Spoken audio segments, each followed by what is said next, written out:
reinforced to me the importance of good teamwork, that it's not like no great album you hear is just one solo person being brilliant at everything. Welcome back to our second episode of the Mythical Podcast. I'm Fred, the host for today, here with Isabella. Hello. And Matt. Hey guys. And our special guest, Steve Dupuy.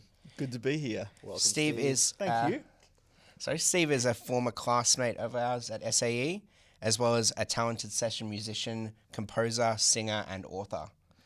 He's worked on several stadium rock songs with inspirations from Coldplay and Pink. Here's a snippet from his song, So Here I Stand. I stand all alone again. I'm alive. I survive. I have arrived.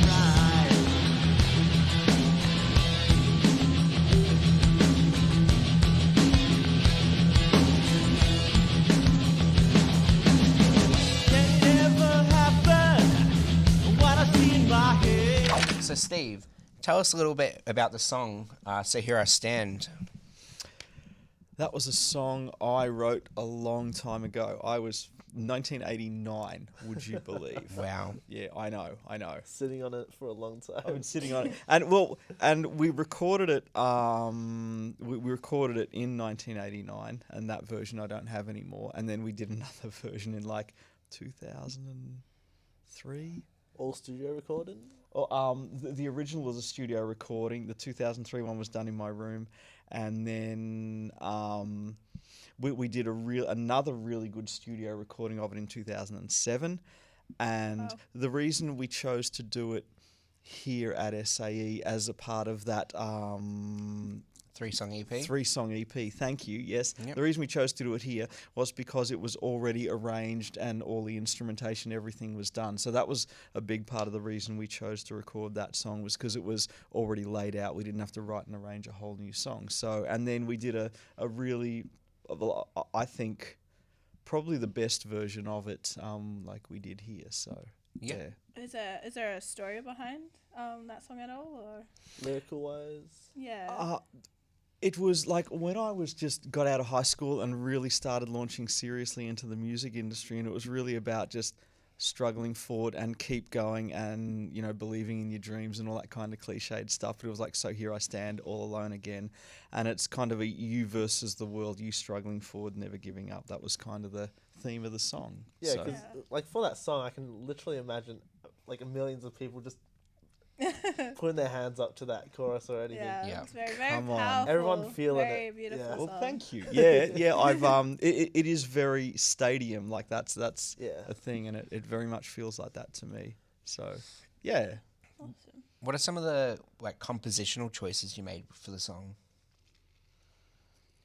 Originally, it was because it was late 80s, so obviously I wrote it with a late 80s thing in mind. So the original version was very Def Leppard, Hysteria, which was a huge hard rock album that was out at the time. It was very influenced by those guys. And then as it evolved, if you listen to the different evolutions, you could hear like whatever influences was kind of at the time that kind of influenced the song. So now we've done a rock version. I would probably do a more commercial version if we remixed it and redid it again now. So the original version was really very rocky, but we chose the rhythm and the tempo really carefully, and that's why the song seems to be so adaptable to different versions of it, because it keeps that groove. And choosing the tempo really carefully for a song is one of the most important things you can do, and that's why the song can transfer between genres so easily, because it's got a good foundation to it.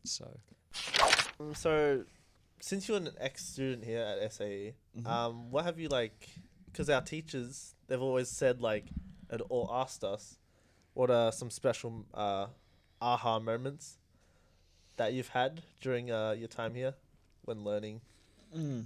Okay. The couple of biggest aha moments weren't specific moments, but were more realizations that happened over the course of time. And the first one was because I have done songwriting, music, performing background always, And in my head, at least, engineering was always the thing you had to do to capture the creativity and replicate the creativity on tape or on CD or whatever you were doing. And the biggest thing that really got cemented in me was that using the technology and integrating with the engineering and the production side of it is every bit as much a creative journey and a creative decision as anything you do, say writing a song on the piano or performing or anything like that. And that was probably the biggest realization. And watching the way that the teachers and other students would go about their engineering and their recording, there was just so many creative decisions. It wasn't purely just the technical thing you got to do to capture the magic, but it was an integral part of the creativity and the magic. One of the big things I learnt was treating the drums as an entire instrument. Like I had always thought, or you mic up the guitar with a couple of microphones, treating it as one instrument and aiming to get this very integrated sound rather than getting like a great snare sound and a great bass sound and great cymbal sound and then hoping for the best.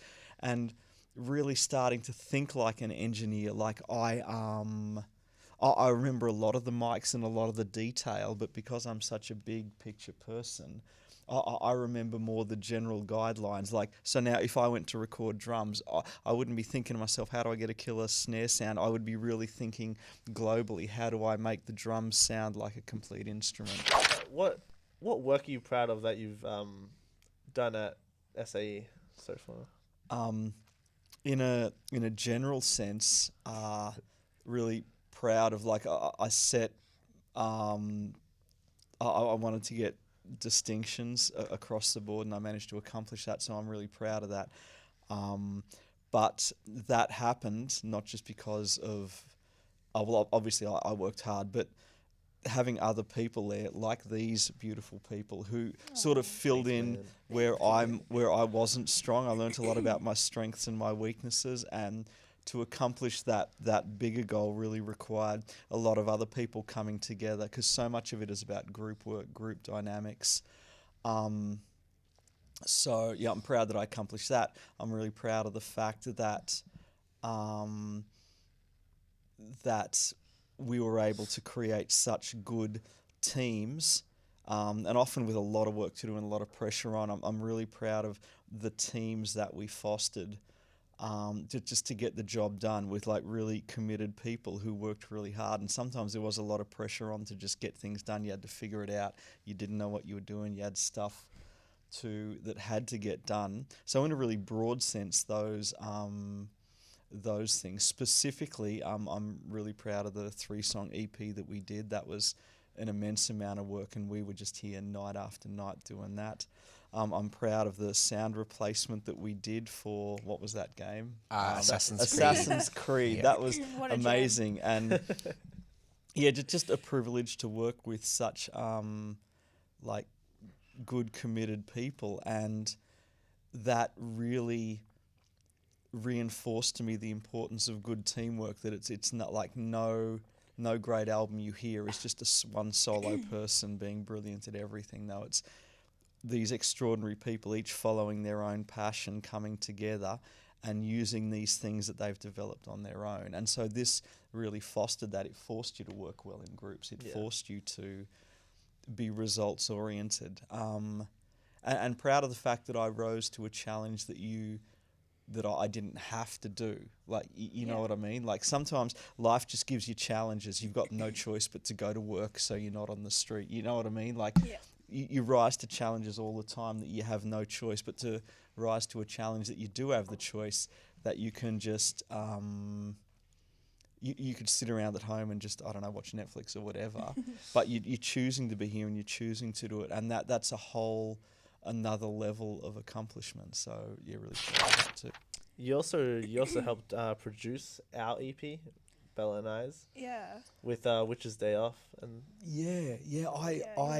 that was possibly, that was pretty big. Yeah, that was possibly one of my favorite things. And while like I'm not strong with the technical aspects, I think I'm pretty strong with songwriting and arranging, and so I was able to contribute to like putting the song together and making it flow and helping with arrangements, those songs and Yeah, things like that. A lot of the composition was like your ideas and You did the key Yeah. ideas, like what we needed to layer, because we literally just had guitar, and that's all. well, at the start it was just me singing a really rough basic melody, and then you like made it bloom into like an entire song, which is Just a little phone Yeah. recording. Yeah.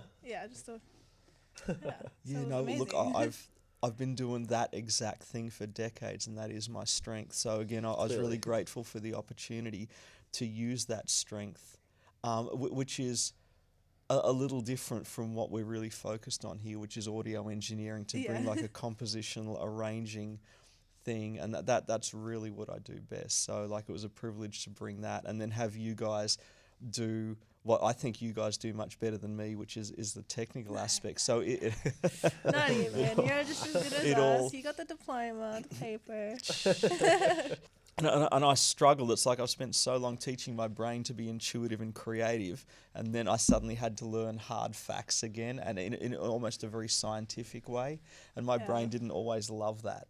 So it was like, forcing a square peg into a round hole a bit. So I'm grateful that I had people around who did it more naturally than I did it, So but we all contributed where we could, and we all got through it. And then I really loved it. It was a great experience, like working closely with people. I'd forgotten how much I kind of missed that, because I was just kind of writing on my own and doing my own thing for a long time. So having that group dynamic again, like I'd really forgotten how good that is, and how good it feels to really contribute to other people and their success, and they're doing what they want and you're doing what you want, and it all just kind of comes together, and everyone's passionate because no one's forcing anyone to do anything. Yeah. So yeah. Well, from personal experience, it was really good to work with you. Yeah, it was an Steve's a absolute legend. pleasure every single time. Yeah. Thank you. Well, I'm humbled, and like any time. Well, I mean, like we're here now, so True. All right. Okay, so we've talked a little bit about like your previous ventures and what you've done before, but what's your upcoming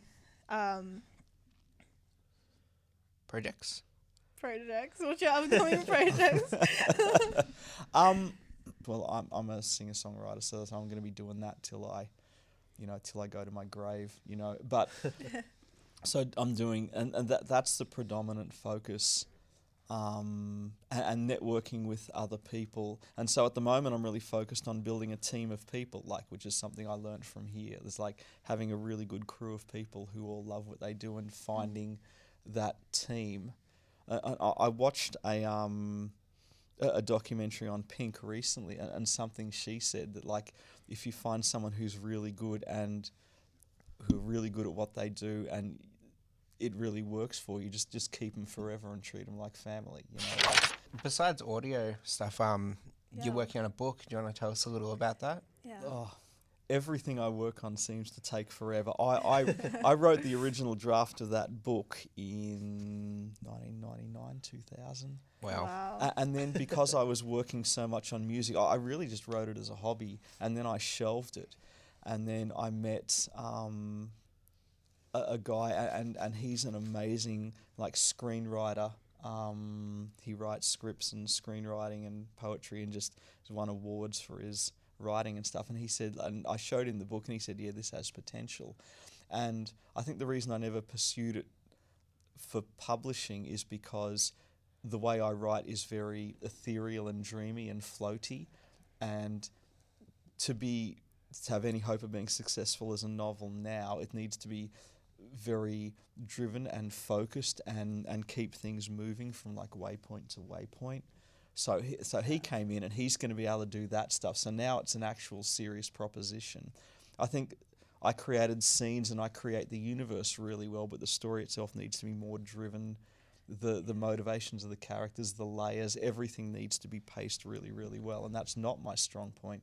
But again, teamwork, which is another thing that I learned strongly here. You just find people who have skill sets and who are passionate, and that is as important to success as any of your own abilities, no matter how good you may be at something. So we've been talking a bit about your latest ventures and projects, but how did you even start off in the audio industry? Like, where did your love for songwriting and your passion for all that sort of thing come from? Right. I was raised on classical piano. My parents got me into classical piano really young, so that was really good, and I did a lot of grades, and I just took to it. In the end, they had to fight to take me off it and make me do actual schoolwork, so I didn't, fail and, I don't know, wind up on the streets or something. And also, as a kid, I did music theatre, and I assume had some gifting with singing, because I generally got, I think as a kid, all of the musicals I did, I got lead roles or main parts. So so I was naturally a pretty good singer as a kid, and so that was what really started all of that. And then I just started playing in bands in high school, just messing around, just whatever. I was always down in the music room at school with friends jamming around and stuff like that. And I think my parents, being a bit conservative, they wanted me to go to uni and get a good job. I don't you know what I mean. And so me and my parents had a lot of disagreements about that. And in the end, then I just kind of went and did it anyway. Sorry. Well, I think that's about all we've got time for today. Okay. But thank you so much for coming on to this episode with us, Steve. It's been an absolute pleasure being able to interview you. Well, thank you guys for having me. It's been it's been great to just sit here and chat with you guys, because we've all done so much work together anyway. So it's great to just sit here and chat and share my thoughts. And thank you guys for listening, and anyone else who listens, thank you. So and please check out Steve's Instagram if you want to get in contact with him. It's at SJD_real. And keep an eye out for Steve's up-and-coming book, The Flat.